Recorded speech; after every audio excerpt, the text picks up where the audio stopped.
melaksanakan tugas untuk mewujudkan ketahanan pangan nasional.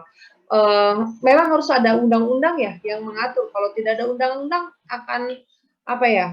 Ya aturan tuh akan seenaknya berubah kan. Kadang ada aturan aja pada pelaksanaannya ada aja penyimpangan, cuma kan nggak akan jauh dari aturan yang sudah ada ya. Biasanya akan memperbaiki revisi lagi undang-undang tersebut, direvisi lagi tergantung dengan keadaannya seperti apa. Nah, ini untuk dukungan hukum dan regulasi dalam ketahanan pangan. Yang pertama adalah perlindungan sumber daya alam, kemudian yang kedua perlindungan terhadap petani, nelayan, pembudidaya ikan, dan pelaku usaha pangan lainnya. Ini dukungan hukum terhadap regulasi tadi. Kenapa sih harus ada hukum dan aturan? Kenapa harus ada aturan? Karena itu yang akan memberikan perlindungan terhadap hal-hal yang berkaitan dengan ketahanan pangan, termasuk perlindungan sumber daya pangannya, kemudian orang yang melakukan, baik petani, nelayan, kemudian pelaku usaha lainnya juga, kemudian penelitian dan pengembangan pangan, kemudian kelancaran distribusi pangan, kita sudah bahas ini ya untuk harga dan pemasaran pangan, kemudian perdagangan pangan, kemudian perlindungan konsumen dan juga pengendalian impor pangan, serta hubungan antara pemerintah pusat dan daerah. Itu adalah beberapa hal atau aturan-aturan yang digunakan pada ketahanan pangan, sehingga ketahanan pangan itu dapat berjalan. Itu kan kita nggak ada payung hukumnya ya, gimana sih untuk melaksanakan yang ini gitu kan. Makanya kenapa harus ada aturan-aturan yang mengatur untuk peraturan di ketahanan pangan tadi. Nah, ketahanan pangan dalam perundang-undangan di Indonesia ini kita tadi Ibu sudah jelaskan bahwa ketahanan pangan juga di aspek politik diatur dalam undang-undang. Nah, ini kita lihat Undang-Undang Nomor 18 Tahun 2012 tentang ketahanan pangan ini di pertemuan awal sekali ya. Kemudian Peraturan Pemerintah Nomor 17 Tahun 2015 tentang pangan dan gizi. Kemudian ada Undang-Undang Nomor 23 ini tentang urusan pemerintahan daerah. Kemudian ada juga Nomor 15 tentang pedoman desa mandiri pangan. Kemudian Undang-Undang Pertanian Nomor 16 tentang pedoman penguatan lembaga distribusi pangan masyarakat. Kemudian ada juga Peraturan Menteri Pertanian Nomor 17 mengenai pedoman pengembangan lumbung pangan masyarakat tahun 2015. Ini lumbung pangan tadi yang sempat Ibu ceritakan bahwa dan ada kelompok satu ya yang dari Lampung tadi pengembangan lumbung pangan itu kan memang diatur ya supaya tadi tidak ada kekurangan pangan bagi para petani di antara jeda antara panen yang satu dengan panen yang lain. Makanya kenapa sih harus ada lumbung pangan? Jadi tidak semua hasilnya itu dijual, tapi dikumpulkan. Nah itu adalah digunakan untuk masa-masa sebelum mereka panen. Nah, kemudian ada lagi Peraturan Menteri Pertanian Nomor 18 tentang pedoman pergerakan percepatan penganekaragaman konsumsi pangan. Nah ini untuk gerakan pemerintah untuk mengajak masyarakat untuk makan makanan yang beraneka ragam. Jadi tidak hanya makan nasi, tapi makan makanan lain yang mengandung karbo sebagai pengganti nasi, sehingga negara kita tidak kekurangan karena semua masyarakatnya menganggap bahwa sebelum makan nasi ya kita belum makan. Makanya kenapa ada peraturan ini. Kemudian peraturan impor pangan dalam peningkatan ketahanan pangan. Nah, ini Indonesia merupakan bagian dari kawasan bebas ASEAN dan juga termasuk bagian dari kawasan pasar bebas Tiongkok ASEAN. Kemudian, konsekuensi hukum menjadi anggota Organisasi Perdagangan Dunia, maka segala kebijakan pemerintah dalam kegiatan ekspor maupun impor, termasuk komoditas pangan, mengacu pada kaidah-kaidah yang disepakati dalam Persetujuan Perdagangan Internasional, termasuk dan kebijakan pembangunan sektor. Ini kita memang diatur juga ya, karena tadi kita masuk bagian dari kawasan bebas ASEAN dan juga kawasan bebas Tiongkok ASEAN. Nah itu segala sesuatu ekspor impor bahan pangan juga memiliki aturan tertentu. Supaya tadi pada saat ada aturan berarti kita punya regulasi khusus ya, tidak semena-mena kita menggunakan atau kita mengekspor atau mengimpor barang, tapi di situ ada aturannya seperti apa sih aturannya gitu kan. Nah, kemudian peraturan terkait impor ekspor produk pangan di Indonesia. Ini tadi sudah kita bahas juga Undang-Undang Nomor 18 tentang pangan, kemudian Peraturan Menteri Perdagangan tentang ketentuan ekspor dan impor beras. Coba nanti cari deh ketentuannya seperti apa sih kalau untuk impor dan ekspor. Kemarin kayaknya kasih tugas ya, gimana sih gitu ya aturan-aturan untuk bahan impor gitu kan. Kemudian Undang-Undang Nomor 8 tentang perlindungan konsumen. Konsumen itu dilindungi. Ada yang bisa kasih contoh nggak? Bukti bahwa konsumen itu dilindungi oleh undang-undang. Ada yang bisa kasih contoh? Seperti apa sih bukti bahwa konsumen di Indonesia itu dilindungi oleh undang-undang?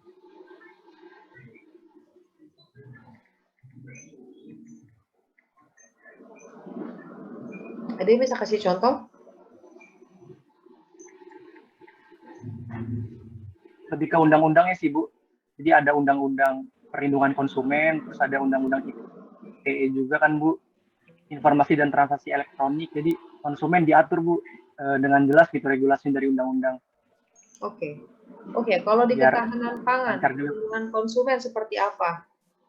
Kalau di ketahanan pangan, di pangan-pangan yang secara umum lah, ada yang tahu? Bagaimana cara pemerintah melindungi konsumen terhadap pangan yang dikonsumsi? Kalian bisa lihat kalau di kemasan-kemasan itu pasti ada diproduksi oleh gitu kan? Diproduksi oleh alamatnya di mana itu ya?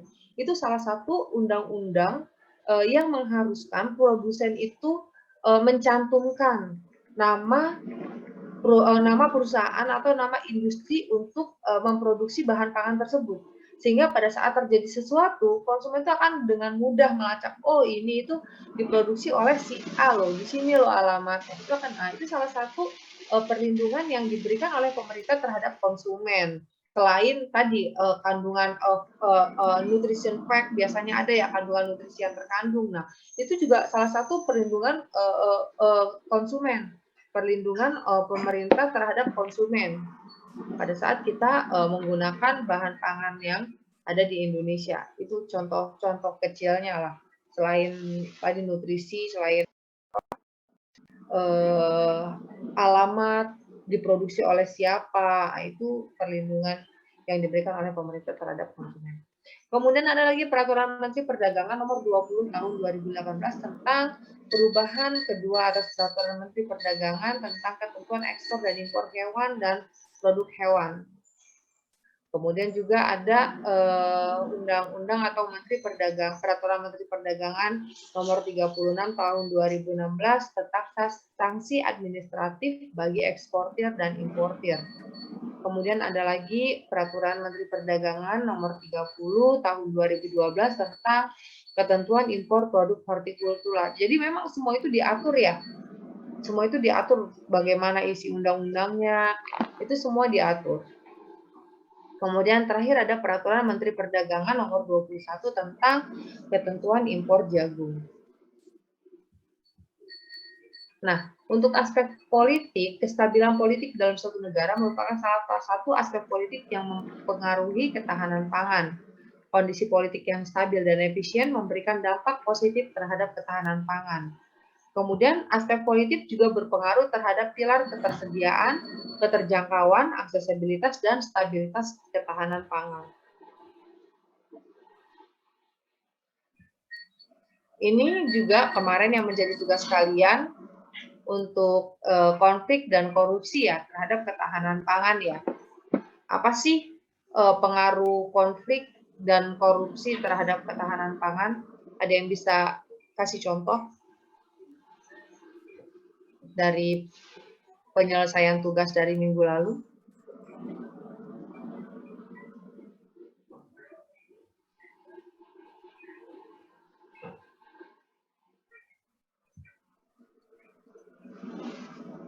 Apa sih pengaruhnya? Konflik dan tingkat korupsi terhadap ketahanan pangan? Izin menjawab Bu ya, kalau dari saya Silakan. sendiri tuh simpelnya dari korupsi deh. Kayak kalau ngasih dana nih, nah terus dana yang tadinya pengen di lapangan mereka tuh jadi nggak jadi gara-gara dikorupsi. Contohnya kayak kemarin itu Bu. Jadi ya contoh kecilnya itu korupsi itu Bu. Jadi misalkan pemerintah ngasih sekian buat bantuan masyarakat untuk yang tadinya masyarakat untuk menjaga menjaga ketahanan pangannya untuk makan seminggu, jadi gara-gara dikorupsi itu jadi nggak jadi gitu. Kalau dari saya sih gitu sih Bu.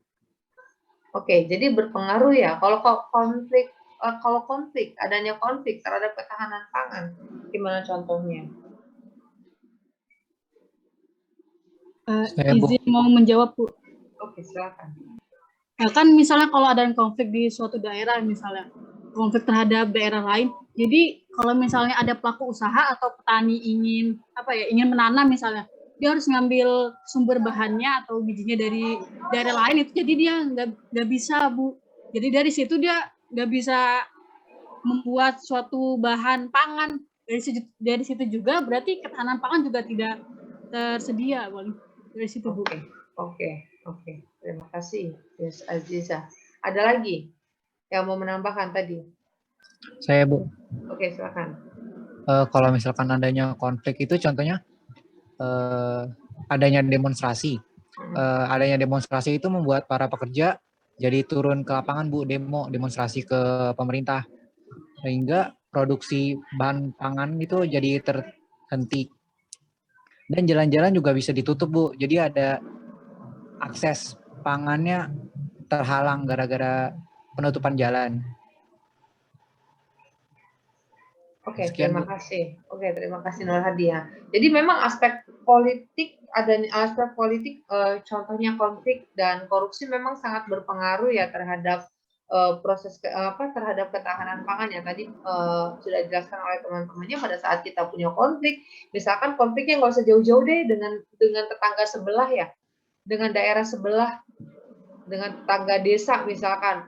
Padahal sesama desa tersebut saling membutuhkan, karena adanya konflik akhirnya mereka tidak akan saling membantu kan, sehingga yang awalnya misalkan bahannya itu didapat dari desa A misalkan, tapi karena adanya konflik akhirnya bahan itu tidak bisa diperoleh dari situ kan, akhirnya kita bisa mendapatkannya dari tempat yang berbeda. Nah, itu kan sebenarnya menghambat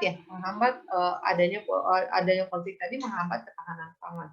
Selain itu tadi adanya demonstrasi, misalkan kalau misalkan negara kita nggak aman, ada demo kan orang-orang pada turun ke lapangan tuh. Pada saat si produsennya ikut demo, artinya produksi terhenti misalkan, atau produksi terganggu misalkan, sehingga ketersediaan pangan yang dihasilkan yang harusnya dia bisa produksi full ternyata tidak bisa kan, akhirnya menghambat atau dapat mengganggu ketahanan pangan masyarakat tadi. Kemudian pada saat masyarakat turun di jalan karena adanya demo tadi, konflik-konflik tadi, otomatis jalan akan terganggu sehingga distribusi pangan dari satu tempat ke tempat yang lain juga akan terganggu, akan terhambat gitu ya. Oke, itu untuk aspek politiknya. Oke, mungkin cukup untuk pertemuan kita kali ini. Insya Allah kita ketemu minggu depan. Mudah-mudahan bisa di waktu yang sesuai, kita bisa ketemu di hari Selasa, Rabu, dan Kamis sesuai dengan waktu ya. Oke, mungkin sampai sini saja untuk pertemuan kita hari ini. Terima kasih untuk yang sudah presentasi dan juga sudah menanggapi atau memberi pertanyaan terhadap kelompok-kelompok yang telah melakukan presentasi. Oke, Wulan, ada yang ditanyakan, Wulan? Mungkin Wulan mau tanya ini Bu, apa sih terkait ini absensi tadi itu di siakatnya, izin ya Bu. Oh, oke, silakan dibuat hadir juga nggak apa-apa, Wulan. Bisa ya Bu? Dicoba. Oke, mungkin cukup itu saja untuk pertemuan kita kali ini. Insya Allah kita ketemu di pertemuan berikutnya. Terima kasih. Wassalamualaikum warahmatullahi wabarakatuh. Waalaikumsalam warahmatullahi wabarakatuh. Waalaikumsalam warahmatullahi wabarakatuh. Terima kasih banyak Bu. Terima kasih banyak Bu. Ya, sehat-sehat Terima semua ya. kasih Bu. Yo, Ibu izin untuk menutup roomnya. Terima kasih tadi yang sudah bantu Ibu memberikan room.